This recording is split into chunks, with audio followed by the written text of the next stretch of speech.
in Absolute Wonder Woman number 17 that I'm actually kind of having trouble finding a descriptive word for. And in this case, that's kind of an odd problem to have because I really love the image, and it actually made me realize that Hayden Sherman has become one of my favorite Wonder Woman artists ever. So in this issue, Wonder Woman faces off against a few enemies at, I think it's a museum gala type event. Perhaps most notably Giganta, who can grow hugely tall. Incidentally, I like the effect that they did on the cover there with Giganta grabbing the title. That's a cool touch. The fight between Wonder Woman and Giganta turned out really well, really hard-hitting in certain areas. I know this probably wouldn't have worked from like a story pacing standpoint, but I wouldn't have minded if they'd just taken this entire issue and devoted it to that fight. I mean, it was that solid an outing. But yeah, this is the image that I'm talking about. It's Wonder Woman trying to throw a punch at somebody, but she's stuck, and even as she's mid-action pose there, Hayden Sherman gives her a certain kind of look about her. The word that initially came to mind was sensual, but I feel like that has a sexual quality to it, and this doesn't feel like a sexy Wonder Woman image per se. She's not trying to be sexy. I mean, maybe beautiful is the word? I think it's a combination of the eyes and the hair across the face that does it. Either way, it plays into a strength that Hayden Sherman has had really since the series has began, and that's portraying Wonder Woman as someone who represents and conveys love and compassion and, empathy, but is also a warrior and has a strong side. And the more Wonder Woman comics I read, the more I realize that's a harder feat to pull off than a lot of fans might realize. I keep hearing what a great success these Absolute Universe books have been for DC. And if you want an example of why, look no further than Absolute Wonder Woman. I mean, this book has been great from the start, and I'm looking forward to more greatness in the months to come. You ever wonder what might result if the Venom symbiote banged Grimace? Yeah, me neither. I'm not gonna lie. But nevertheless, we get an answer to that question, kind of, in Absolute Superman number 17. And I gotta tell you, I'm not mad at it. This was a pretty awesome issue. So in this issue, Superman and Hawkman battle the Parasite, who's attacking Metropolis. Now, normally in the DC universe, when you see the supervillain Parasite, he's like a purple humanoid dude. Well, in the Absolute universe, he's like a purple alien goo type creature, and as ever, the Parasite can absorb people's life force, their energy, and he has most of the people in the city, I think, in his grasp. So Superman and Hawkman have to stop him. I love this new take on the Parasite. Very alien-like, obviously, and of course he can grow quite large, so there's like a monster movie feel to what we're seeing here. The visuals are tremendous. There's just something about a creature with teeth but no eyes that really... They lay on the moral crusader aspect of Superman's character pretty thick in this issue. The whole Superman can't be bought, truth and justice, that kind of thing. It does get a little hokey, especially at one point. But again, I'm not mad at it. I like this version of Absolute Superman more than the slightly more broody version we saw for the first, say, 14 issues of the series. He just feels a little more like Superman. And at the end of the day, this is still supposed to be a Superman book, regardless of what they tweak, so that's a good thing. But yeah, between that sort of shift in the writing a little bit, and Juan Ferreira's art, Absolute Superman has really upped its game in 2026. And I'm hoping that trend continues as we move forward. So I've been reading Batman comic books week to week, month to month, regularly, for about 25 years now, and the titular Batman series, like the flagship series, has always been in my rotation, on my pull list. I've never stopped reading it. And naturally, when you read a series for that long, you see a lot of different things. A lot of different things are thrown at you. But in Batman number 7, which came out this week, I'm pretty sure we see something that I, at least, have never seen before. And that's worth noting. So in this issue, the Joker, who is undergoing like a new type of treatment at Arkham Tower, summons Batman because he wants to talk to him. And whenever the Joker wants to talk to you, interesting things tend to happen. We see that he's in this like incubation chamber, kind of like we've seen Darth Vader in recent Star Wars projects. And in order to gain access to the room that the incubator tube is in, the doctor scientist lady in charge makes Batman take off his boots and go barefoot. Because I guess there are sensors in certain tiles on the floor in there, and some of them are booby-trapped in case somebody has malevolent intentions. I've just never seen somebody apply the take off your shoes in my house rule to Batman, of all people. That's quaint to me. So what we get here is kind of like a techie take on, say, an Anthony Hopkins, Jodie Foster jail sequence from Silence of the Lambs. The Joker actually doesn't have any word balloons. His text shows up like this. That's definitely got kind of an ominous nature to it, which is nicely done, and Jorge Jimenez draws Joker's eyes really interestingly. This is probably my favorite panel in the book.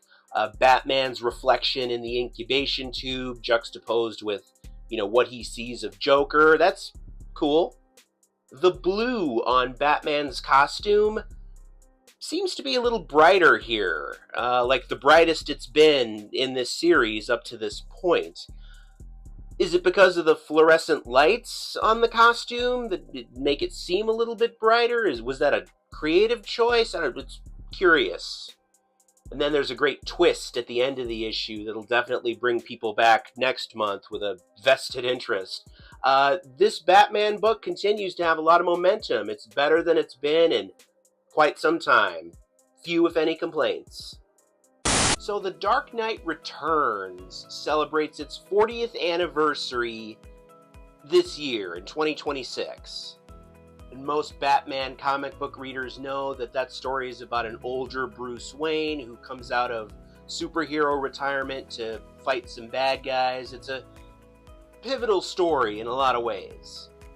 And, mind you, it's just me saying this, okay, so don't go after anybody else, but I'm actually kind of the mindset that this week's Whatever Happened to the Crimson Justice number 5 kind of gives The Dark Knight Returns the ending it should have had all along. Is that a hot take? I don't know, for some people it probably is. There are a lot of obvious parallels between this Whatever Happened to the Crimson Justice story and The Dark Knight Returns. I've said that all along. It's about an aged superhero who comes out of retirement to fight some bad guys, and in this story he has his final confrontation with his big villain, the Mad Bomber. I'm not going to spoil the ending to Crimson Justice here, but I will say that I always thought the ending to The Dark Knight Returns was the weakest part of that story, and the ending to Crimson Justice, by comparison, at least in my opinion, has more punch to it. It sends the character out on a little bit more of a fitting note. And I continue to love the amount of character that's drawn into the face of John, our main hero, protagonist. On the interior, he kind of looks like a combination of Michael Keaton with some Anthony Hopkins thrown in. I am kind of partial to the way Dan Panosian draws him on the cover, though. He's so grizzled and gritty. He's like every grumpy old man character you've ever seen, basically. But, as a whole, Whatever Happened to the Crimson Justice works on its own, but if you're a fan of comics at large, it's a really interesting kind of what-if offshoot of The Dark Knight Returns, and from a certain point of view, it might even have a better ending. Am I a bad person because I read Tigress Island from Image Comics and wasn't morally aghast by it? Found it kind of compelling. The art was interesting to look at. I mean, does that make me a bad person? So this book takes place in 1987. A group of beautiful actresses are taken from Hong Kong forcibly to an island, and they are to be subjugated under a ruthless warden/master. I can only assume that as this 5-issue miniseries progresses, these actresses will fight back, but for now, they're not in a good situation. Tigress Island pretty much has both feet firmly planted in exploitation story territory, and to its credit, the book doesn't hide from that. There's a letters column at the end of this issue where I presume it's our author, Patrick Kindleton, answers someone who basically says, how could you publish this? This is horrible. Exploitation, real world stuff, blah, blah, blah. And the response is basically that, of course, victims of exploitation in the real world need help, and, they're victims of something horrible, but at the same time, there's nothing wrong with enjoying a story in the exploitation genre. That's part of how we process the crazy events of the real world and get through our day. I can dig that response. I mean, I think a lot of it depends on what your relationship is with fiction and the real world.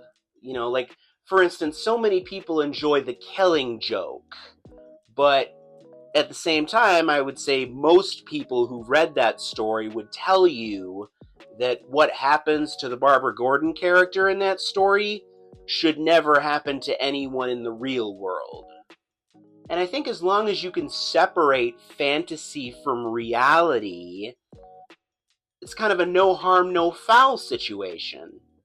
Plus, I don't really think it's ever appropriate, especially in the modern climate we're in right now, to tell someone, hey, you shouldn't be reading that. You shouldn't be enjoying that. That's immoral. That's wrong. That's not a good look, especially right now.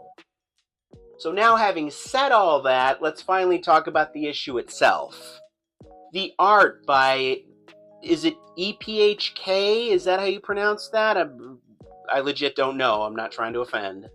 Our main characters, and really all the characters, but especially the main characters, are kind of drawn like dolls, which, does have a certain sexual quality to it and does kind of play into the exploitation genre of the comic book. But, beyond that, it's just an interesting style to look at, and I'm curious to see how it's going to progress as the story moves forward.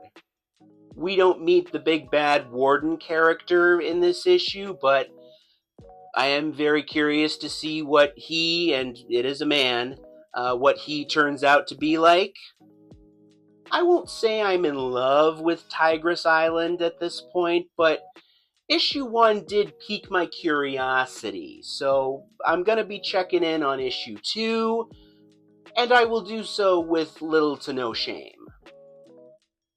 Spider-Man Meals to Astonish is a pretty cool oversized one-off that should appeal to foodies and non-foodies alike.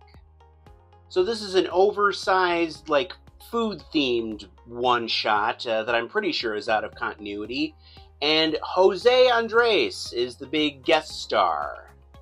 True story, I did not know who Jose Andres was before I read this issue. But evidently he's a super accomplished chef who does a ton of philanthropic work. He runs the World Central Kitchen, and I guess is doing a lot of work in Gaza right now. So he's as deserving as anybody of having a cover story with Spider-Man. and that puts him in some pretty elite company. As far as the story itself is concerned, Peter Parker goes to cover the opening of one of his new restaurants. Electro attacks, Jose Andres gets shined up. It's kind of a standard celebrity guest star story, but it's fine.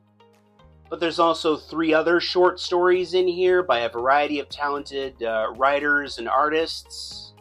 I was particularly excited to see the name Gustavo Duarte on Jeff the Landshark story. I loved his work on Dear Justice League. From a writing standpoint, my personal favorite story in the issue was the one where Iron Man finds a new personal chef. That was pretty cool. It had like a feel-good appeal to it, like a down-on-her-luck food truck chef lucks into the good graces of Tony Stark. But yeah, throw in a Mike Mignola cover, and this is a pretty worthwhile investment that, in my case, actually taught me something about one of the world's great philanthropists. So with Superman Unlimited number 11, our author Dan Slott, our penciler Lucas Meyer, and everybody involved here give us what I think is the best adult John Kent story that's ever been done. Certainly it's my favorite adult John Kent story that's ever been done. So if you don't know, about a decade ago, DC Editorial gave Superman and Lois Lane a 10-year-old son named John Kent, who became Superboy. And then a few years after that, they aged him up so he was a young adult. And in Superman Unlimited number 11, John Kent, who also goes by the hero named Superman, faces Mr. Tigress? I think that's how you pronounce that. It's his version of the classic Superman villain, Mr. Mxyzptlk.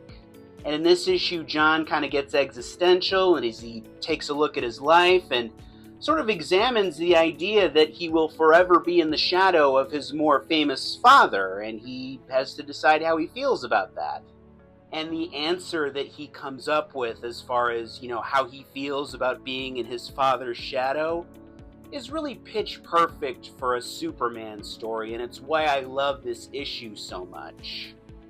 I also really dig the design for Mr. Tigress, if that is his name. He looks like a mystical, mischievous gremlin from the 5th dimension. I dig it. As we see on the cover here, we also get a glimpse of John possibly taking on a new superhero mantle and identity in the future. And to this issue's credit, it's one that might actually work. The early issues of Superman Unlimited were kind of hit or miss for me, but the book has really settled into a groove, and it's been quietly hitting home runs these past few months. So if you're not looking at it right now, I would recommend it. So Hyde Street number 11 comes out on March 25th. At the time of this recording, though, it's actually the morning of March 24th. Now, I don't normally look at preview pages for issues. I like to come in cold when I do these. But this morning, I happened to look at the preview pages for Hyde Street number 11, and I was really shocked and affected by what I saw, to the point that I think that those 5 pages that Image has released to the public, you can go see them, are worth talking about in and of themselves. So I'm doing something here that I've never done before. I'm just talking about the preview pages for an issue, Hyde Street number 11 in this case. You can call this a preview of the issue, you can call it a scene analysis, whatever. I can't think of anything else comic book related at this moment, so I'm going to talk about it. So this is our opening scene for the issue. We've got a bus full of people on its way to a re-education camp. It's not hard to surmise that it's a Nazi camp. We see that Pranky, the evil Boy Scout, is there, and thus we can deduce that it's probably a flashback scene. And we've got a very pregnant woman coming off the bus at this Nazi camp, and she's going into labor. And Pranky recognizes this woman as his mother. So you can kind of see where this is going, maybe.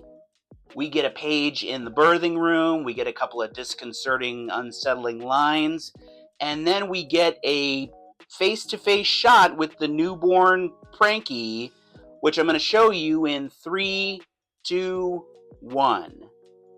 Now remember, I have not read the rest of the issue at this point. So I assume this is the end of that scene. I'm not positive.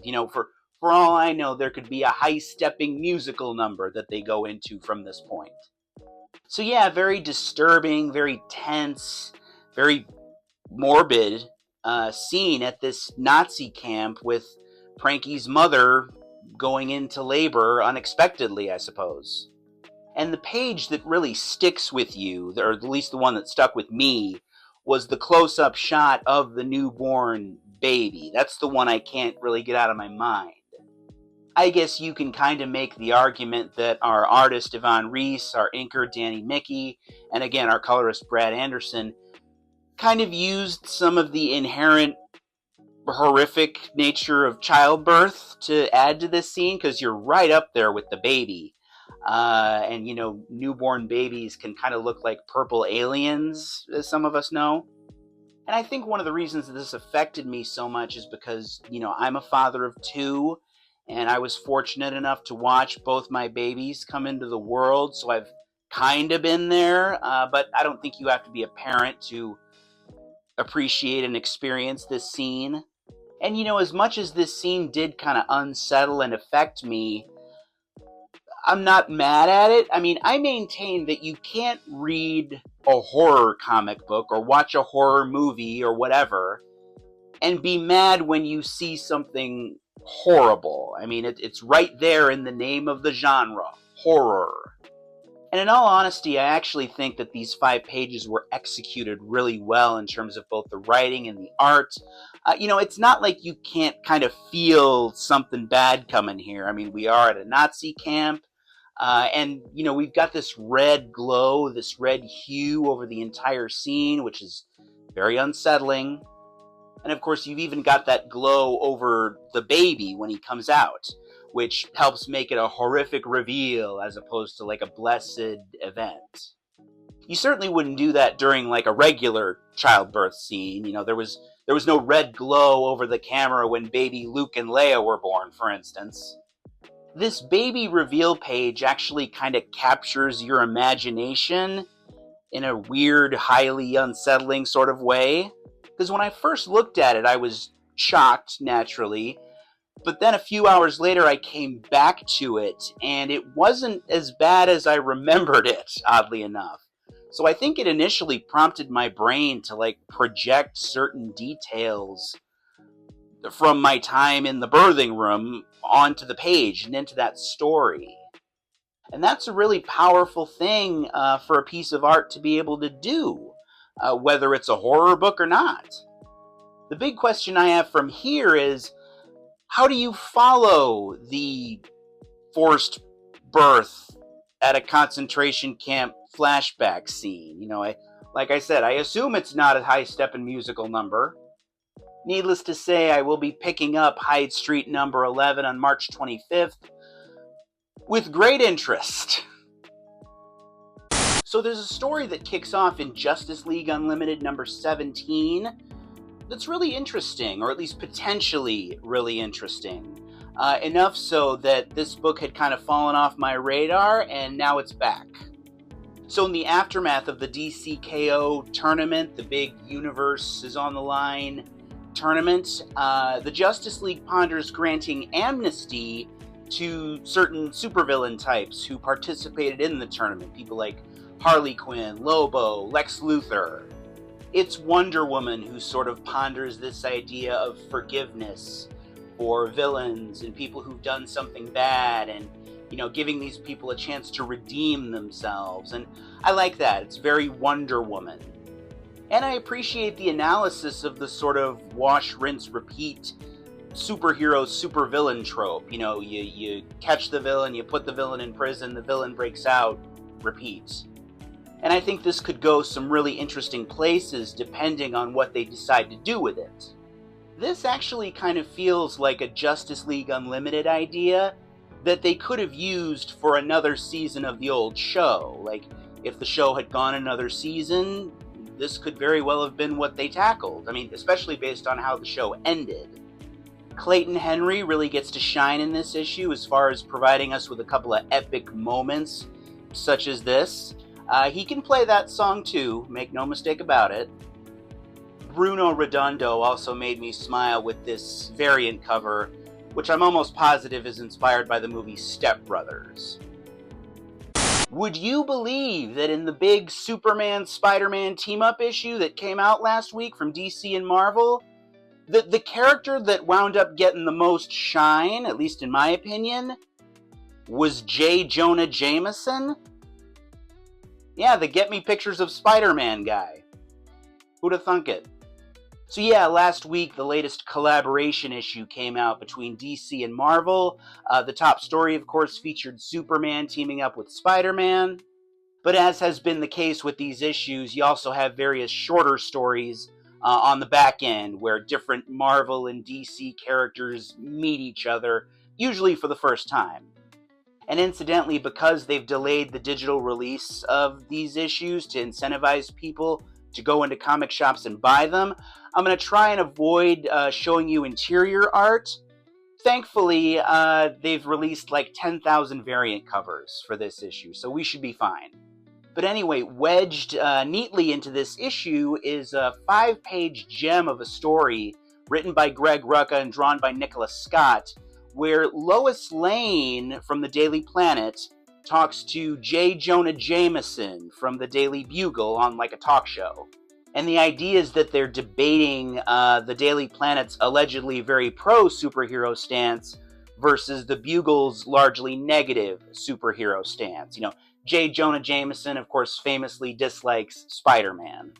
And basically the big moment in the story is when J. Jonah Jameson comes out and says, hey, I don't hate superheroes. What I don't like are people who wear masks, because if you wear a mask, people can't hold you accountable for what you do. And I love that moment. That's a tremendous J. Jonah Jameson moment and a tremendous journalism moment. What I think a lot of people don't understand about the media and journalists and journalism is that, you know, it's the press's job, at least in theory, to hold people in power accountable and, you know, make sure that they don't do things that are self-serving or flat out bad. And this story is a tremendous reminder of that. And you won't find two characters better suited for that reminder. What's interesting about the story, too, is that it doesn't take a side. Like, it illustrates Jameson's side very well, but coming out of this story, you can still reasonably be pro-secret identity if you want to be. And Greg Rucka, as I understand it, is also a former journalist himself, so there's few, if any, better writers to make this point than him. And by the way, Nicholas Scott's art and Marcelo Maiolo's colors look gorgeous as well. You'd think that with all the flying and punching and thwipping that's going on in this issue, something like that would have stolen the proverbial show. And yet, Rucka and Scott and the creative team here managed to do it with just two characters sitting at a table talking, and that's not a small achievement in my book.